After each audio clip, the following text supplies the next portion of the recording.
Perfecto, José Javier. Puedes Ok, comenzando. buenas noches tengan todos. Esta noche vamos a hacer un análisis de la carta número 58, septiembre de 1915. Medios antinaturales para alcanzar un objetivo.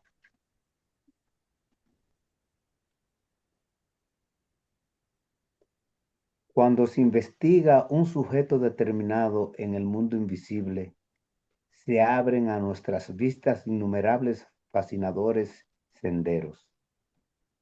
Constantemente nos vemos distraídos de nuestra línea general de investigación por aquel o el otro tema que atraiga nuestra atención, con el consiguiente gran peligro de perder de vista la meta y errar en un laberinto de incoherencia.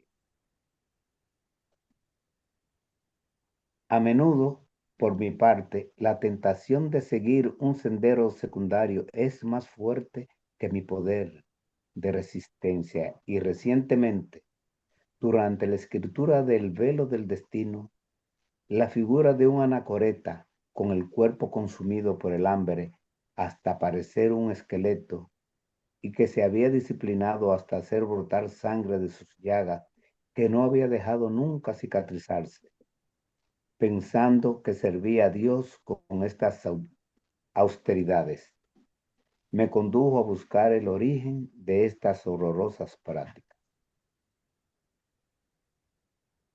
He escrito un largo artículo sobre este asunto para nuestra revista, pero como el asunto es importante y muchos de los estudiantes no son suscriptores de la revista, he considerado que lo mejor es relatar aquí los puntos principales. En los antiguos templos de misterios, las grandes verdades enseñadas hoy día por la Fraternidad Rosacruz relativas al cuerpo vital eran dadas al aspirante a la iniciación. Iniciación. ¿Qué es iniciación? El nombre dado en esoterismo al proceso de expansión de la conciencia por la admisión de los sagrados misterios enseñados por los maestros de sabiduría. La palabra deriva del latín initiare, que tiene la misma etimología de initium, inicio o comienzo, originándose las dos in, ire, ir dentro o ingresar. Tiene entonces el doble sentido de ingreso en y del comienzo o principio de una nueva cosa. Iniciación es entonces la puerta que conduce a ingresar a un nuevo estado espiritual, moral o material, en el cual se inicia o empieza una nueva manera de ser o de vivir. Y el iniciado en la antigüedad, quien había sido enseñado por los hierofantes y admitido en los misterios. En nuestro tiempo, aquellos que han sido iniciados por los maestros de sabiduría o hermanos mayores en el conocimiento esotérico o filosofía arcana, en las órdenes ocultas, el tercer grado es el de iniciado. Continuamos. Aprendía que este vehículo se componía de 4 éteres: el éter químico, necesario para la asimilación; el éter de vida, que propulsa el desarrollo y la propagación; el éter de luz, que es el vehículo de los sentidos de percepción; y el éter reflector, receptáculo de la memoria. Aquí tenemos este diagrama que nos muestra la región etérica del mundo físico, donde aquí aparecen los 4 éteres existentes: éter reflector, receptáculo de la memoria; éter luminoso, vehículo de la percepción y los sentidos; el éter de vida, propulsa el desarrollo y la propagación; y el éter químico necesario para la asimilación y la excreción.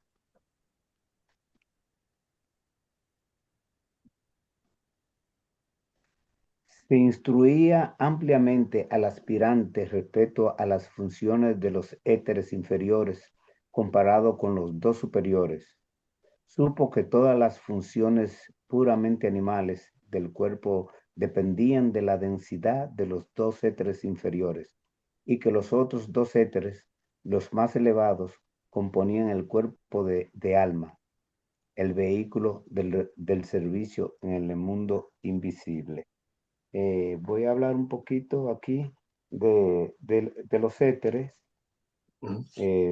principalmente los dos éteres superiores, que son lo que componen las fuerzas que se van para formar el cuerpo alma. El éter reflector es el agente por medio del cual el pensamiento impresiona al cerebro humano, aparte de que todo acontecimiento deja un registro en esta sutil sustancia. El éter reflector es la sustancia de la más elevada región del mundo físico, y allí se pueden encontrar las imágenes o recuerdos de todo lo que ha sido en el mundo físico. Todo acontecimiento deja tras sí un recuerdo indeleble en ese éter reflector.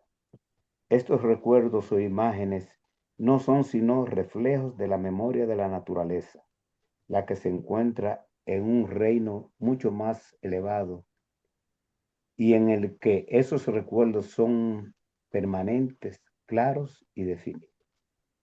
El éter luminoso o éter de luz, el éter luminoso es un agente positivo, negativo, y las fuerzas que obran sobre su polo positivo son las que producen el calor, el movimiento y la circulación de la sangre en los animales y en el hombre, y la savia en los vegetales.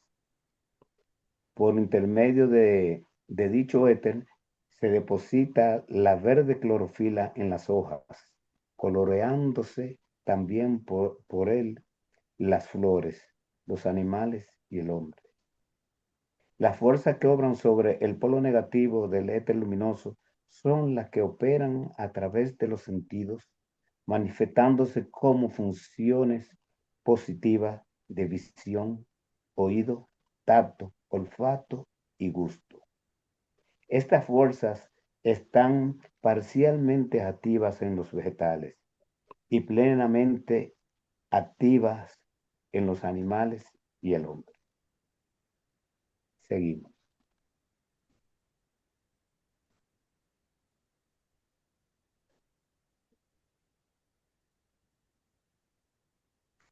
Se instruía ampliamente al aspirante respecto a las funciones de los éteres inferiores comparado con los dos superiores.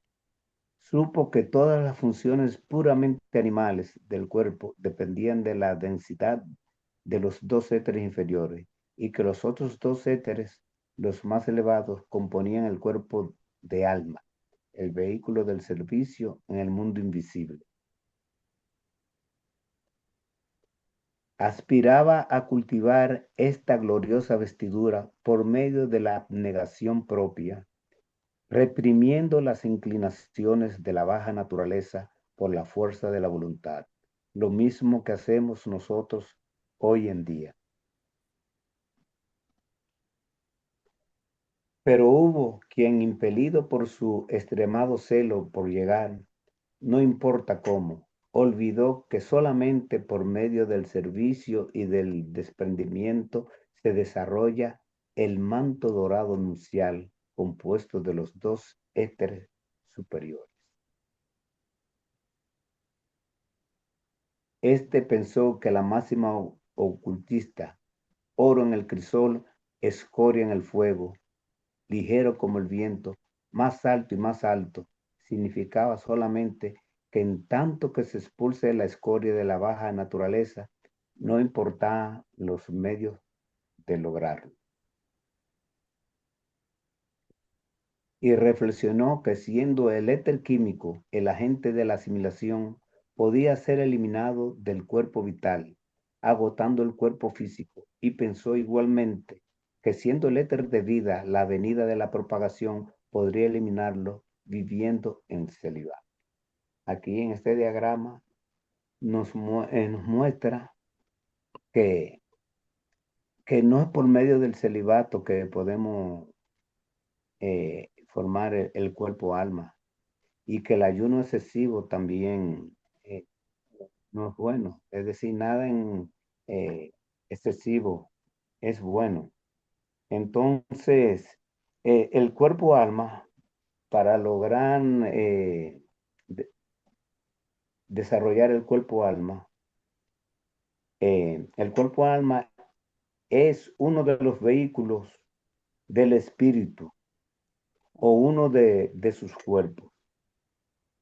Está compuesto de los dos éteres superiores del cuerpo vital, es decir, del éter de luz y el reflector. El cuerpo alma se construye por medio de una vida de amor y servicio a favor de la humanidad.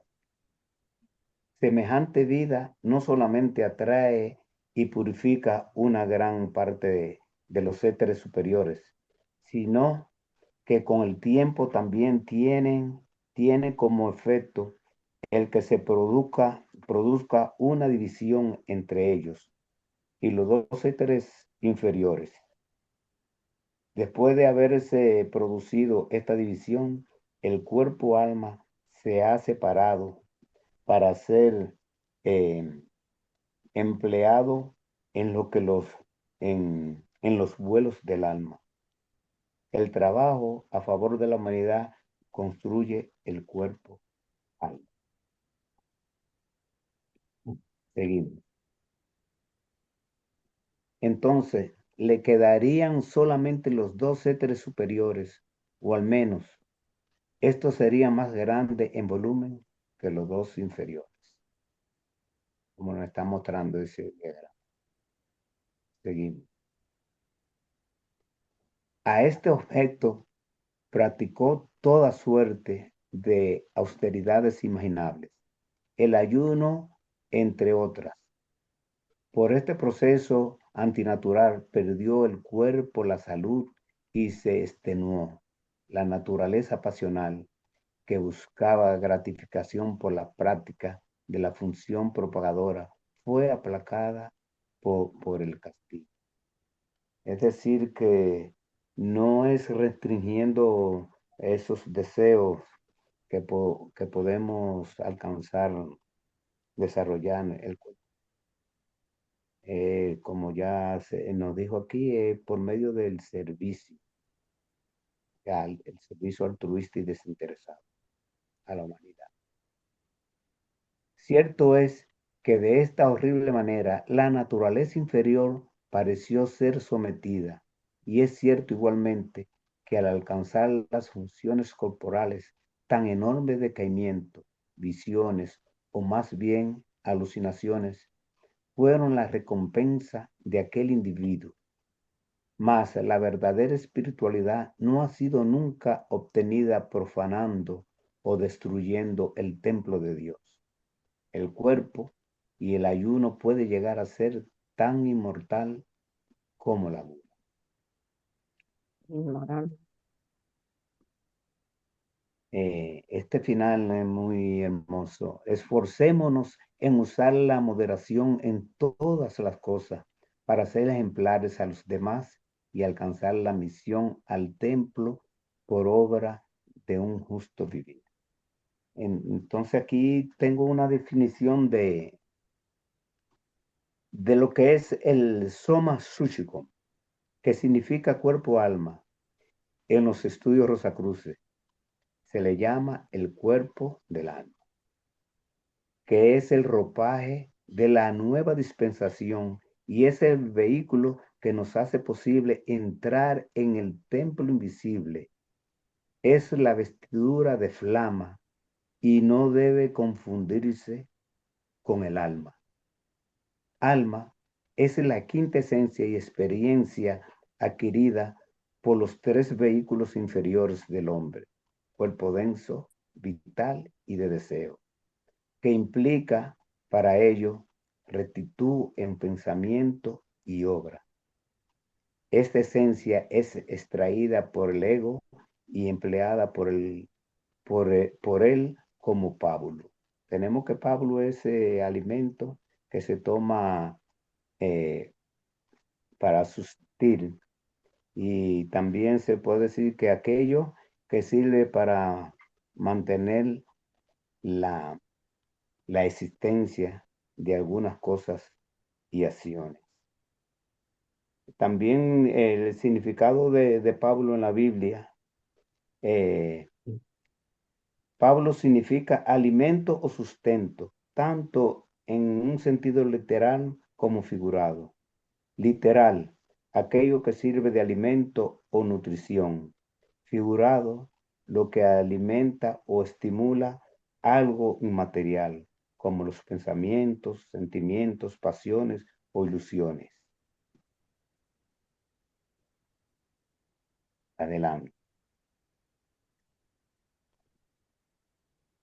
Hasta aquí la carta número 58. Ahora pasamos en análisis de ella. Cualquier pregunta, cualquier otra cosa que eh, se le pueda sumar a esta lección. Adelante.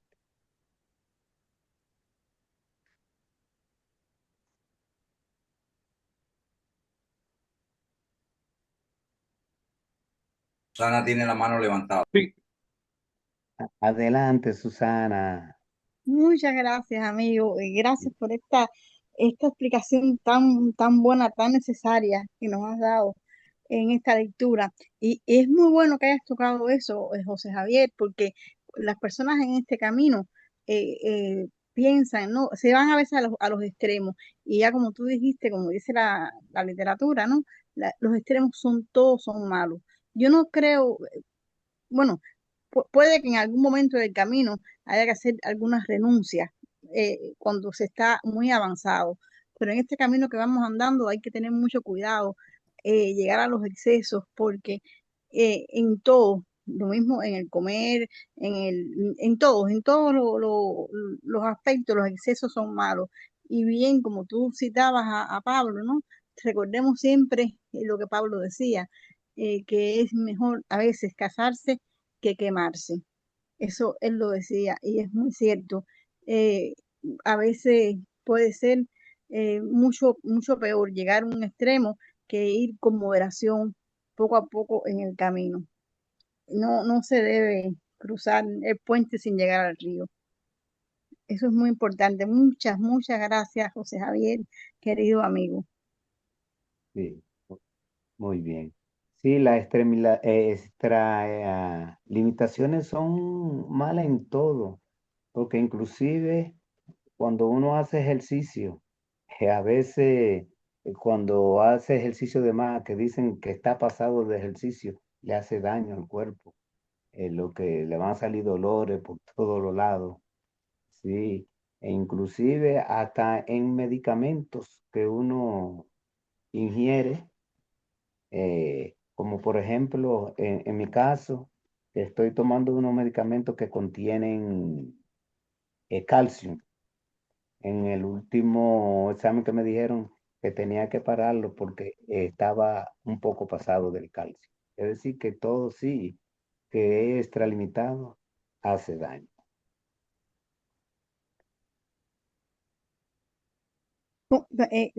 Disculpa, José Javier, recuerda con respecto al calcio, bueno, no sé si fue que te lo indicaron los especialistas o algo, pero recuerda con respecto a eso que el calcio después de cierta edad, casi siempre, ¿no?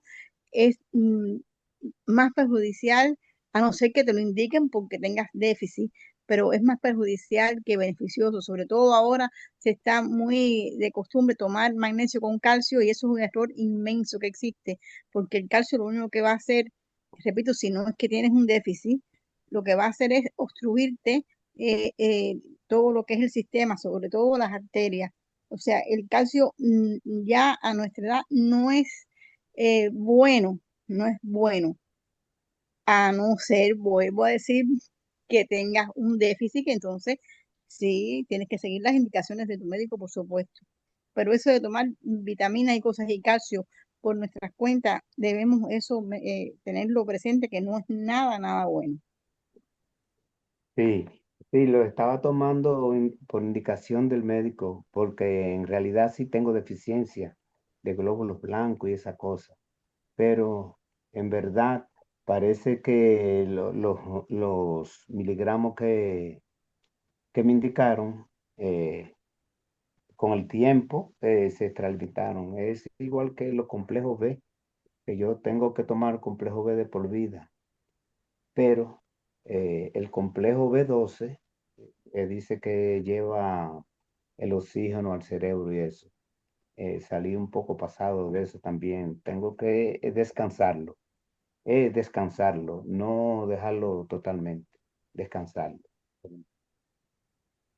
Sí. Diana tiene la mano levantada, José Javier. Adelante, adelante, porque aquí no la puedo ver. No te Muchas preocupes, yo te voy gracias, muchas diciendo. gracias, José. Sí. Pienso que a veces la gente de campo, la gente que tiene un poco, está más en contacto con la naturaleza, es muy sabia. Hay un dicho que dice, siempre hay que estar como el pan en el horno, ni muy adentro que te quemes, ni muy afuera que te hieres. Entonces, es cierto, ellos saben de la mitad de todo, no exagerar en las cosas. Y desgraciadamente a veces cuando tomamos esta enseñanza, eh, hablo en general de todos, porque todos estamos en lo mismo, eh, tratamos de ser ostentación de ella. Y, por ejemplo, llegamos a una reunión y partimos. Yo no como carne, no me den carne, por favor. Yo no bebo, así que gracias, no me pasen licor, gracias, no. Entonces, pero se produce una sensación de rechazo a la persona, porque el mundo material desgraciadamente no es así. Yo creo que en todo esto hay que tener como justamente el justo medio, porque si no caemos en el exceso. Y a veces lo hacemos también por orgullo intelectual, para que digan, ven que soy diferente, ve que distinto soy de ustedes, más o menos. Y así no atraemos a las demás personas, no atraemos alumnos a nuestra fila. ¿Por qué? Porque dice, qué pesado, qué desagradable. Entonces, todo hay que estar como en el justo medio. Buda también estuvo en el justo medio cuando él estuvo buscando la iniciación. Estaba en un bosque totalmente sin comer, ascético total, y cuando pasa un barquito, y el barquito, ahí le enseñaban a tocar música a los estudiantes, y el profesor le dice, por el instrumento de cuerda que llevaba, no le aprietes demasiado la cuerda porque no va a No se sonar escucha. bien, ni la dejes muy fuerte, muy suelta, porque tampoco va a producir un buen sonido. Pega un grito y se da cuenta que justamente el secreto estaba en estar en el justo medio. Y esa es la realidad, no exagerar en nada. Y el alumno que va avanzando más cierra la boca de sus propias cualidades para poder ayudar a otros y rescatarlo en algún momento cuando esté en alguna actividad con muchas personas del mundo material. Eso es lo que quería decir y te agradezco mucho por la lectura de la carta. Gracias. Muchas gracias, Oriana, así mismo. Armando está con la mano levantada también, José Javier. Bien, adelante, Armando. Ok, gracias Alberto, gracias José Javier por tu presentación de esta carta con las explicaciones accesorias que existen, muy conveniente y muy a propósito del tema y ampliando el concepto en general de todo lo que se está diciendo ahí. Max Heindel en esta carta hace un resumen final muy preciso que da forma a todo el contenido que realmente está exponiendo, porque es lo que expone más bien es un ejemplo para demostrar que irse a los extremos, el tratar de llegar primero, no funciona de esa manera. Y los métodos, por supuesto, que usó el anacoreta que él estaba refiriendo en el ejemplo, y también en contraposición a los iniciados del antiguo Egipto, que sí le mostraban cuáles eran los elementos que tenía que seguir las pautas que tenía que seguir para lograr el viaje en los vehículos superiores, ¿no? Pero en este caso, como él pone el ejemplo de la anacoreta, que le llamó mucho la atención y por eso se detuvo en sus investigaciones o se desvió, como dice él, hacia eso porque le llamó mucho la atención y por eso lo refiere aquí, lo resume al final con la frase de ejerzamos la moderación en todas las cosas, porque esa es la manera en que nosotros podemos mantener el equilibrio de todo, ¿no? El mundo, el universo, digo yo, vive en perfecto equilibrio. No hay nada que esté a la distancia equivocada, no hay nada que tenga el peso equivocado, no hay nada que esté en una posición en que por casualidad llegó allí. O sea, todo en el universo, todo desde los planetas, las galaxias, los seres humanos, los pequeños animalitos, todo está en equilibrio perfecto. La Tierra no va a ser la excepción y la Tierra está en perfecto equilibrio con su propia naturaleza. Entonces lo que sucede es que el hombre tratando de apurar eh, sus necesidades, vamos a decir, o sus aspiraciones, pues comete esos tipos de errores. Hay un caso muy famoso en la historia de un avatar de la humanidad, que fue el príncipe Siddhartha Gautama, más conocido por Buda, que llegó pensando precisamente en ese estado de aceleración de lograr la iluminación, pues llegó a comer una nuez al día, algo así. En el día entero se comía una semilla, una nuez y unas hojas.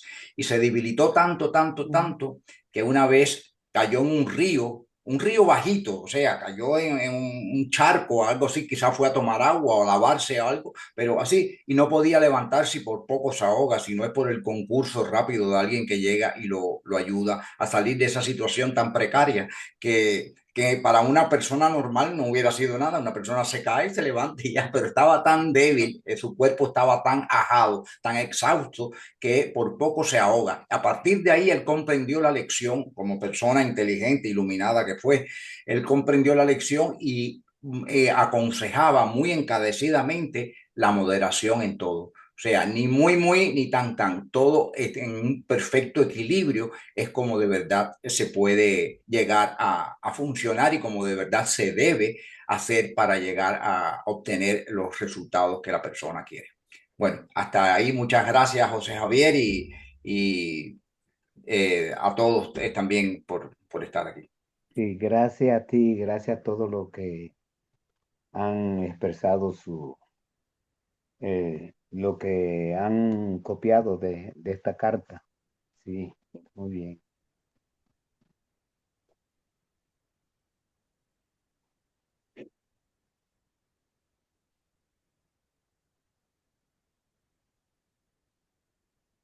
Adelante, profe. Quiero escuchar un análisis suyo.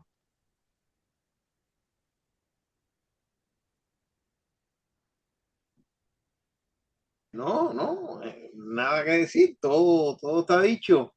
El estudiante Rosa Cruz, muchas veces nos critican porque le echamos a las religiones orientales o a las cuestiones orientales, ¿no? Y no es que nosotros le echemos ni que digamos que somos mejores que ellos, ni nada de eso, al contrario, es otro camino. Lo que pasa es que ellos tienen un nivel vibratorio diferente al nuestro. Yo siempre digo que el occidental vive mucho más, un proceso más rápido, no es que seamos mejores, ni que estemos por encima, ni nada de eso. Al contrario, todos tenemos los mismos derechos porque fuimos emanados de la misma fuente. Pero sí las vibraciones son diferentes. Allá es muy fácil ir a la montaña y concentrarse y estar en el nirvana, como dicen ellos, en la posición del loto y lograr desarrollo espiritual. No digo que no lo logren, sí, lo logran. Pero nosotros, en medio de la familia, los niños, la bulla de la ciudad, etcétera, tenemos otro tipo de ejercicio a realizar, que son los ejercicios científicos que nos dieron los hermanos mayores, porque somos de la parte del occidente, que es otra vibración diferente. Entonces, y otra cosa muy importante que tiene que tener en cuenta el estudiante Rosa Cruz es el templo. El templo no es el edificio, el templo es nuestro cuerpo, es donde nos desarrollamos nosotros. Es el vehículo físico, fíjense, estoy hablando del vehículo físico, que es el que tenemos que cuidar. ¿Por qué? Porque en él es el que estamos adquiriendo las experiencias, en la región química, con el cuerpo denso. Ese es el más importante ahora y es el más viejo de todos. Por lo tanto, ahora tenemos que cuidar ese cuerpo con una dieta, con ejercicios, con cosas propias de la salud, porque un cuerpo sin salud no puede servir lo mismo que con salud. Y a pesar de que algunos hayamos tenido una causa que nos ha generado una enfermedad, siempre debemos tomar medidas. Y gracias a la astrología podemos saber las deficiencias que tenemos en nuestro arquetipo y podemos tomar medidas desde jóvenes, desde niños inclusive, ir tomando medidas a nuestros padres, haciendo el horóscopo y entonces mejorando las condiciones de ese arquetipo que es el templo, como dice Mac Hendel. El templo nuestro es el cuerpo denso. Muy poco que agregar, todo está dicho. Muy buena la exposición con los aportes que hiciste además. Muchas gracias, profe. Yo tengo levantada la mano. Adelante, Carmen, adelante. Linda, gracias. Mira, claro, tal como ya se ha dicho, está todo dicho. Pero yo digo que el equilibrio, como ya se ha dicho, es demasiado importante. Y como lo dijo también recién eh, Marco, eh, hay que alimentar muy bien el cuerpo, pero con equilibrio, siendo consciente de las cosas que le hacen bien al cuerpo físico. Por ejemplo, una alimentación equilibrada, vegetariana, el ejercicio, el dormir bien, etcétera, porque eso lo mantiene bien y es nuestro templo. Y ahí está nuestra vida en todos los cuerpos. Y la vida realmente es un regalo, es algo que hay que tener mucho cuidado y agradecerlo diariamente, cada vez que uno se levanta, abrir los ojitos y agradecer a Dios la vida, porque nos permite venir al mundo a aprender, a tener experiencias. Y las experiencias son realmente extraordinariamente maravillosas, porque nada nos va a enseñar mejor que la experiencia. Las experiencias son algo que nosotros hemos, dijéramos, pedido por nuestras acciones para darnos cuenta, tomar conciencia de las cosas que debemos realizar y las cosas que debemos eliminar para estar en equilibrio. Los alimentos que tiene el cuerpo vital son las lecturas, las conferencias, en fin, todo lo que nos alimente el conocimiento. Y no hay que olvidar que el cuerpo vital, que en el cuerpo vital empieza el entrenamiento espiritual. todo empieza en el cuerpo vital, así lo he escuchado yo. Entonces, es muy importante y no atosigarlo, porque mucha gente se lleva leyendo, se lleva haciendo esto, lo otro, y no medita, no hace momentos de calma para asimilar realmente lo que está leyendo o lo que está aprendiendo, el conocimiento que le está llegando. Entonces, equilibrio nuevamente. El cuerpo de deseos igual. Control de las emociones, no exceso, por ejemplo. Y ahí es donde vienen los problemas de la ira y de todas las emociones negativas que intoxican el cuerpo de deseos y además que daña mucho al cuerpo vital y al cuerpo denso, porque los enferma, y a la mente. Y por último, la mente, que no es un cuerpo, sino que algo como una nube, también hay que controlarla, porque de otra manera no podemos tener elevación y vida espiritual. Por eso es que considero, pero muy importante esta clase y esta carta, quiero decir, con todo lo que tú dijiste también, porque lo hace muy completo, muchas gracias, porque verdaderamente el conocimiento de estas cosas y llevarlas a la práctica, a la vida, es tremendamente importante, porque así iremos paso a paso, pero equilibradamente y muy bien, siempre hacia arriba y hacia adelante. Muchas gracias. Gracias a Terminé. ti, Carmen.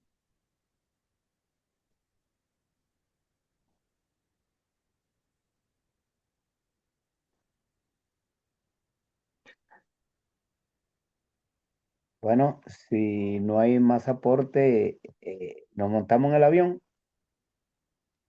Así es, José Javier. Arriba.